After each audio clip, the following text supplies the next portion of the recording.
danger to our planet today than the most powerful and destructive weapons ever devised by man, of which the United States, as you know, has many.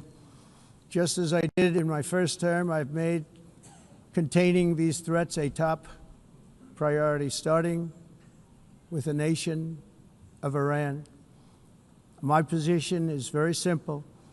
The world's #1 sponsor of terror can never be allowed to possess the most dangerous weapon. That's why, shortly after taking office, I sent the so-called Supreme Leader a letter making a generous offer. I extended a pledge of full cooperation in exchange for a suspension of Iran's nuclear program. The regime's answer was to continue their constant threats to their neighbors and U.S. interests throughout the region and some great countries that are right nearby.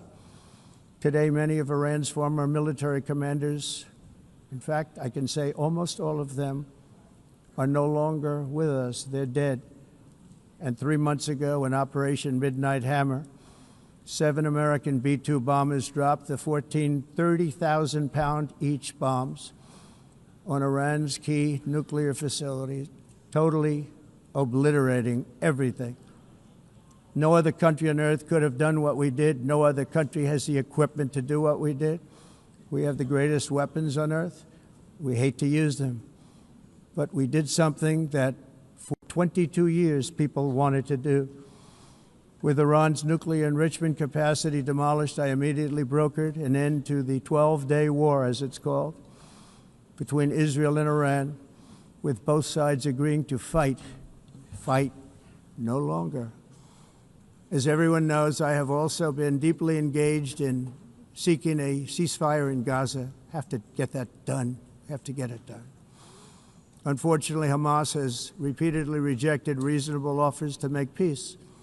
We can't forget October 7th, can we? Now, as if to encourage continued conflict, some of this body is seeking to unilaterally recognize a Palestinian state.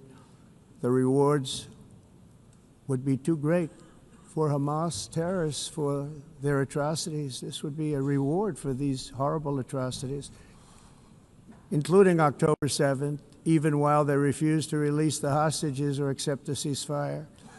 Instead of giving to Hamas and giving so much, because they've taken so much, they have taken so much. This could have been solved so long ago. But instead of giving in to Hamas's ransom demands, those who want peace should be united with one message: release the hostages now. Just release the hostages now. Thank you.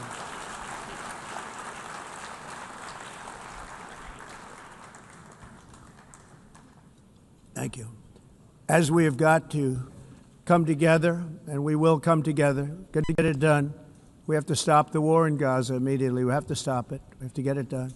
We have to negotiate, immediately have to negotiate peace. We got to get the hostages back. We want all 20 back. We don't want 2 and 4. As you know, I got, along with Steve Witkoff and others that helped us, Marco Rubio, we got most of them back. We were involved in all of them. But I always said the last 20 are going to be the hardest, and that's exactly what happened.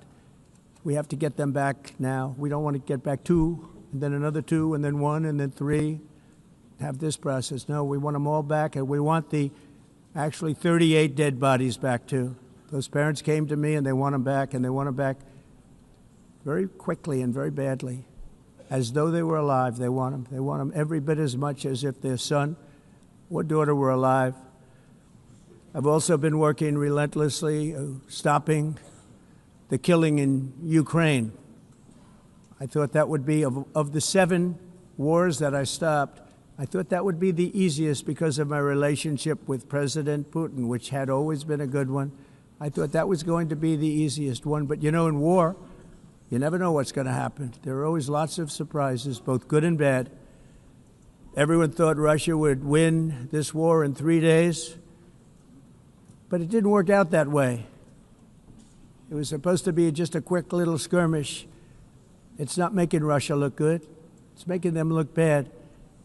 No matter what happens from here on out, this was something that should have taken a matter of days, certainly less than a week, and they've been fighting for 3.5 years and killing anywhere from 5,000 to 7,000 young soldiers, mostly soldiers, on both sides, every single week, from 5,000 to 7,000 dead young people, and some in cities, much smaller numbers, where rockets are shot, where drones are dropped.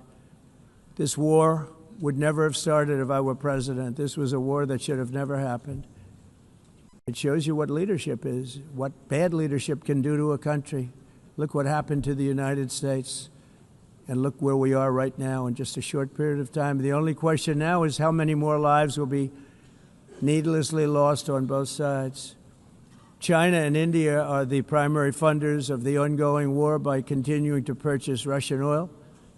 But inexcusably, even NATO countries have not cut off much Russian energy and Russian energy products, which, as you know, I found out about 2 weeks ago, and I wasn't happy.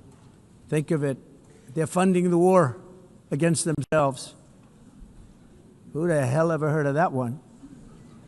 In the event that Russia is not ready to make a deal to end the war, then the United States is fully prepared to impose a very strong round of powerful tariffs, which would stop the bloodshed, I believe, very quickly. But for those tariffs to be effective, European nations, all of you are gathered here right now, would have to join us in adopting the exact same measures.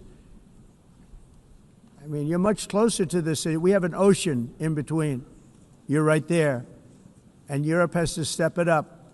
They can't be doing what they're doing. They're buying oil and gas from Russia while they're fighting Russia. It's embarrassing to them, and it was very embarrassing to them when I found out about it, I can tell you that. They have to immediately cease all energy purchases from Russia. Otherwise, we're all wasting a lot of time. So I'm ready to discuss this. We're going to discuss it today with the European nations, all gathered here. I'm sure they're thrilled to hear me speak about it, but that's the way it is. I like to speak my mind and speak the truth.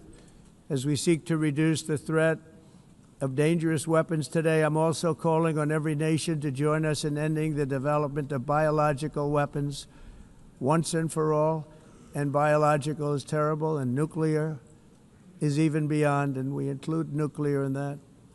We want to have a cessation of the development of nuclear weapons. We know, and I get to view it all the time. Sir, would you like to see? And I look at weapons that are so powerful that we just can't ever use them.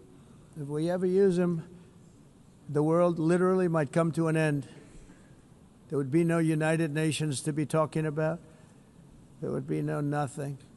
Just a few years ago, reckless experiments overseas gave us a devastating global pandemic. Yet despite that worldwide catastrophe, many countries are continuing extremely risky research into bioweapons and man-made pathogens. This is unbelievably dangerous. To prevent potential disasters, I'm announcing today that my administration will lead an international effort to enforce biological weapons convention, which is going to be meeting with the top leaders of the world by pioneering an AI verification system that everyone can trust. Hopefully the UN can play a constructive role, and it will also be one of the early projects under AI. Let's see how good it is, because a lot of people are saying it could be one of the great things ever, but it also can be